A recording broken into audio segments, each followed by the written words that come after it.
Upgrading your bike is great. If you're a cyclist like me, then there are few things that are more exciting than fitting shiny new components to your pride and joy, especially when these components are going to make you faster and look amazing.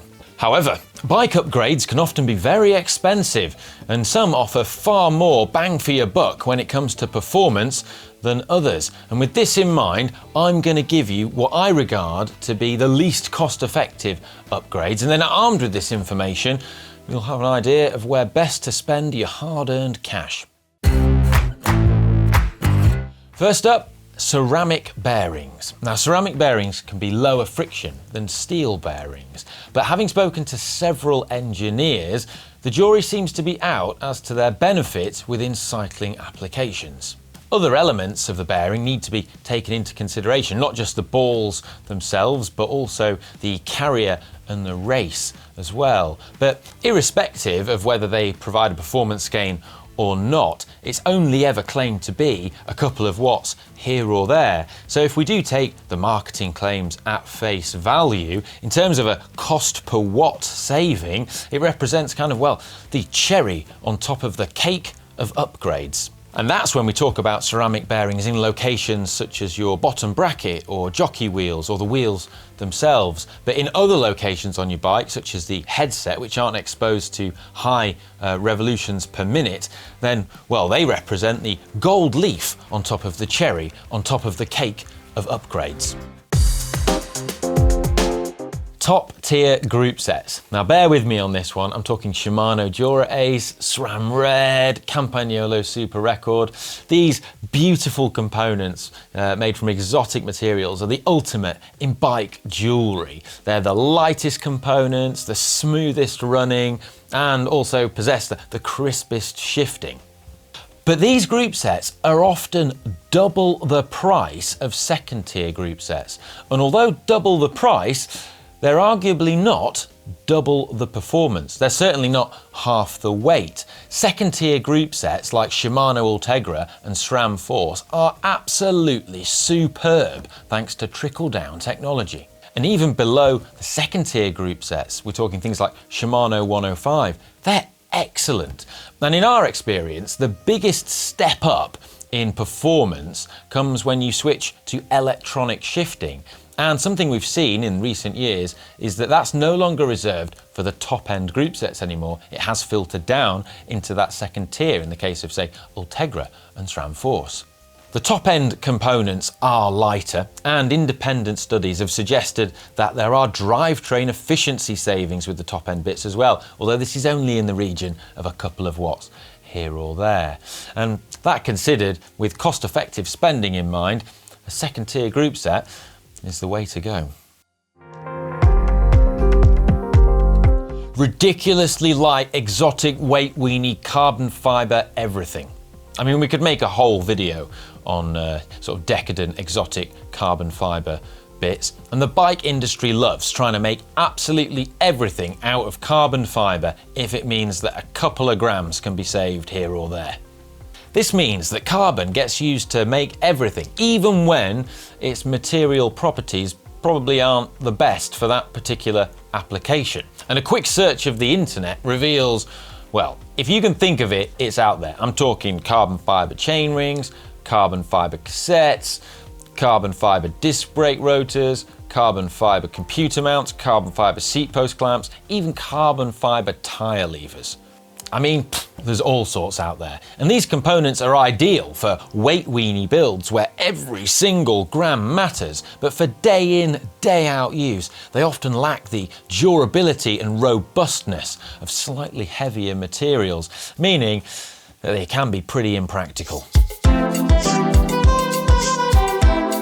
Tubular wheels and tyres. Now, tubular wheels and tyres, otherwise known as tubs, shouldn't be confused with tubeless wheels. They're different. A tubular tyre is a cylindrical tyre with an inner tube sewn inside it, and then this is glued onto the wheel rim, if you're unfamiliar. And yes, the pros use them, and yes, they are lighter than a traditional sort of clincher wheel and tyre setup, but if the pros get a puncture on the side of the road, they can simply put their arm up and wait for the team car and get a spare wheel. You or I, often don't have that luxury.